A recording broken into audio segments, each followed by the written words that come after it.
Right, okay. Okay, good afternoon, everybody. I'm Patrick Krause. I'm the Chief Executive of the Scottish Crofting Federation. I and my colleague David Heaney are here to introduce this final event for the Gaining Ground project. This is the first time I've done something like this, speaking to a laptop, trying to introduce a project, because obviously normally I would be in a room with you and David would be standing next to me and we would be getting the crack and getting an interaction with you. Hopefully using this medium can be a reasonable replacement. Of course, it doesn't replace us all being together, but hopefully this will work to extent in order to finalize the project and to share where the project is going after this. So as I started with, my Patrick, and I work at the Scottish Crofting Federation. We're a union for crofters, and we also do development work for crofting, and this project sort of falls into that category of crofting development. So before I talk a little bit about the background to the project, why we started this, and try and give you a picture of context, I will just ask David to introduce himself. More get it right than I am. Very good. Patrick, your broadband is your bandwidth sounds a bit low. So this is really authentic. It's showing rural Scotland and its strengths and weaknesses here. So we'll see how that comes across in the recording here. Hopefully it's picked up most of what you said there. Yeah, hi everybody. This is just a little bit strange. I agree with Patrick. My name's David Heaney. I work for, I'm self-employed actually, and work across a range of organisations. And I've done some work with Scottish Crofting Federation recently over the last couple of years, really. My background is I'm a social scientist, and I've been part of this project. I will present later today the findings of 5 case studies that we did in this project, and Patrick will tell you a little bit more about that in a moment. The last time that we did this in Oxford, didn't we, Patrick? And we had a room full of people, and we were just talking about that before we started recording there, about how different this is. But we have to make the best of these things, and we'll see how this goes today. We'll be interested in your feedback. But Patrick, that's everything that I kind of wanted to say in this introduction, but maybe you'd like to say a wee bit more about the project so that people know what to expect? Well, the project sort of grew out of the concept of, we call it social crofting. It actually came from care farming, and some time back, care farming sort of came into Scotland. When I say some time back, it's probably 12 years ago, something like that. That we, the SCF, was part of an umbrella of many organisations that liked the idea of care farming, and we sort of looked at it in the context of the Highlands and Islands and formed a Highlands and Islands network for care farming. And then gradually the name morphed, actually, because, and this came from your countrymen, who we had some speakers come to one of our gatherings, and they were calling it social farming in Ireland.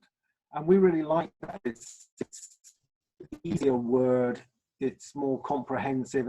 It says what we're trying to do in a better way than care farming. So we started using the term social farming, and then obviously in our context, because we want to apply it directly to crofting, we arrive at the term social crofting. And the idea of this is the other terms that are used are things like green therapy.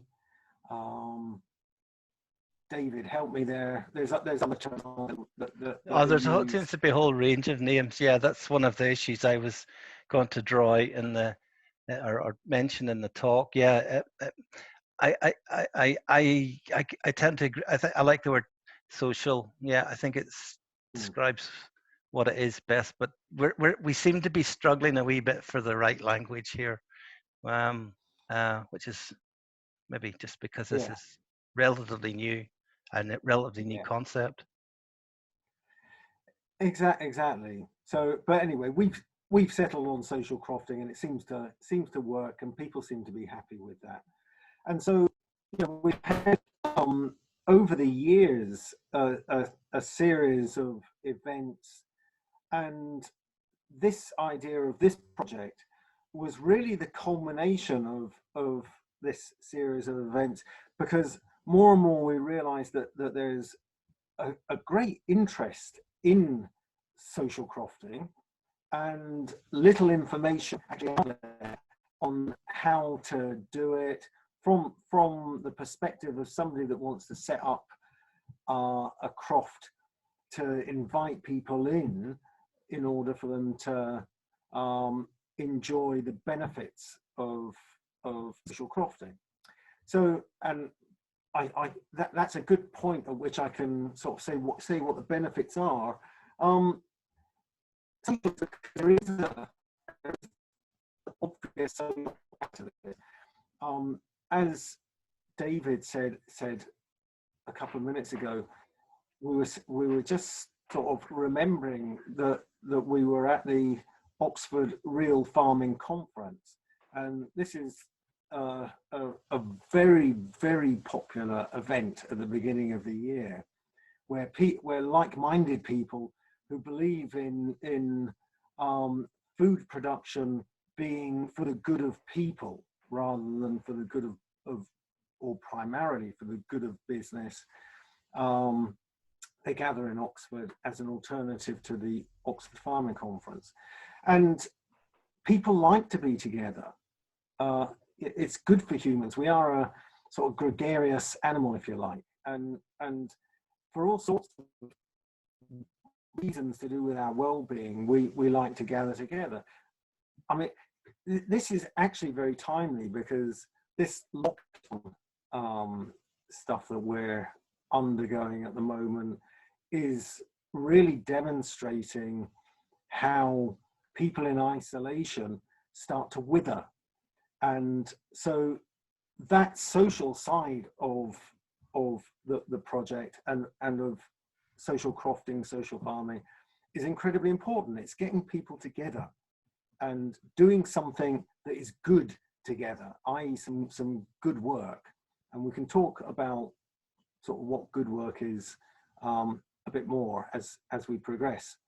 So there's a social side of it. There's a health side to this.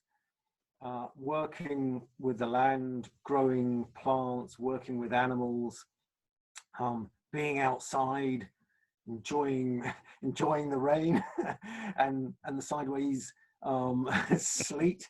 No, but being outside in the weather and any weather is good for our health, and it is particularly good for our mental health. So there's also from the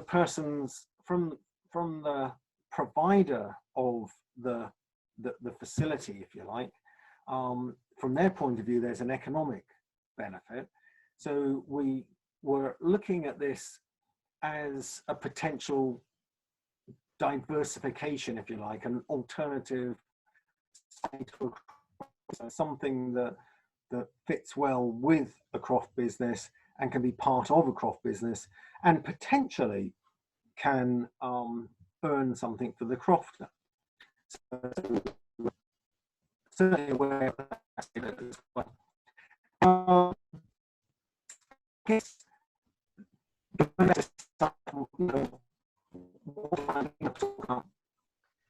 good work, and why that's so important to people and to our mental and emotional and dare I say spiritual well-being. And I mean spiritual in the bigger sense of the word. So if I could just sort of give you a couple of quotes that have really interested me. I'm sure many of you have heard of Fritz Schumacher, and he wrote a book. It's probably right there to hand on that shelf that you can see in the background. You've got it there still, yeah. And the book is called Good Work. He's known actually for, he's known mostly for a book he wrote called Small is Beautiful. Now this obviously is of great interest to me as well, because crofting is about smaller units that are producing food. But he also wrote this book called Good Work. And he says that the three purposes of human work, I'm obviously reading this, I don't memorize this stuff, is one, to provide necessary and useful goods and services, two, to enable every one of us to use and thereby perfect our gifts like good stewards, and three, to do so in service to and in cooperation with others, so as to liberate ourselves from our inborn egocentricity. In other words, we're part of each other. We as people are part of a whole. And he concludes with, the threefold function makes work so central to human life that it is truly impossible to conceive of life at the human level without work. But it has to be good work. So I think that's a very good quote to sort of set a context of why working on a croft is good for an individual, and working together on a croft is even better. There are some other bits that I'll come into the, I'll talk about that in a bit. I'm aware also, luckily David, behind you is a clock. so I'm aware that I don't want to be going on for too long. This is just an introduction. So would you like to add anything at this point? No, I would just say, you should say what you want to say here, Patrick. You're introducing this. I think what you say does place a context on what I will present. I would say what I would add to it would be my perspective as an outsider looking in here, which is very much what I was. I haven't got a farming background, because I was surprised at what's going on in Crofting in Scotland. That will be over the couple of projects I've worked on, but really in this one, there's really interesting things going on that I just did not know was there. I'm sure I'm not alone in that, and even just getting that message out that there are innovative, even radical people out there looking at just how can we do things differently from what the perceptions are of crofting and farming. That's the thing that struck me more than anything else by doing these interviews. Well, I know that everyone has a treat in store listening to the case studies that you give as examples. I certainly really enjoyed listening to it in Oxford, and it really sums up, you know, it's a very practical demonstration of what social crofting is about and why it helps people so much. So I think I will just conclude with a definition of common good, actually, because crofting, I would think of social crofting as crofting for the common good. And the common good is a term that's used quite a lot now. Even our government uses the term, which brings warmth to my heart when I hear it, because you know, when we've got people at that top level of policy making in our country that share these beliefs that we should be doing things for the common good, it can only be a good thing. So a definition that I think is very good is the sum total of social conditions which allow people either as groups or as individuals to reach their fulfillment more fully and more easily. The good is common because only together as a community and not simply as isolated individuals is it possible to enjoy, achieve and spread this good. The common good is simply what people happen to want, but what would be authentically good for people, the social conditions that enable human flourishing. So I think that's a good place to stop. Yeah, very good. Yeah, I'll make one comment about that and then I'll have some practical kind of housekeeping here. Yeah, I agree with you that the policymakers have kind of got this in their minds. The difficulty, it would appear for me, and I'll talk about this, is that hasn't quite filtered through into the everyday running of our health services, our social care, and the link up with crofting has been more difficult than it maybe should be, you know. So it's really trying to get exactly what you said into practice. So that, I mean, we can talk about that. The idea is we'll post this recording at some point tonight or tomorrow. I will also post my my talk and give people a chance to listen to it. And my understanding is that at 6 o'clock on Wednesday, there'll be a chance for people to join in and have a discussion around this. Ask me questions, ask you questions, and think about what might happen next. So I'm sure that there'll be more details coming out about that from Lucy, Tina, and Ailsa. But the idea is that people have a couple of days in their own time to listen to what we've just said, and then on Wednesday we can hopefully have a online chat about this on Zoom or wherever it is, and hopefully people will be able to interact with us in a way similar to what you might get at a face-to-face conference. Let's see if that works, Patrick. Who knows? Yes, great, good. Thanks for that. I look forward to it. Yeah. Any last thoughts then, or is that us? No, I think that's us. Yeah, I think the you know what the project is will become very clear in your talk when you talk about the case studies. Good. And obviously on Wednesday evening there will also be our colleagues who run the project, Tina Hartley and Lucy Beattie, available as well. So yeah. So, I'm sure they'll have things to add, won't they? Yeah. Exactly. And you know what we hope can happen is as we would be doing this in a room together, it's actually the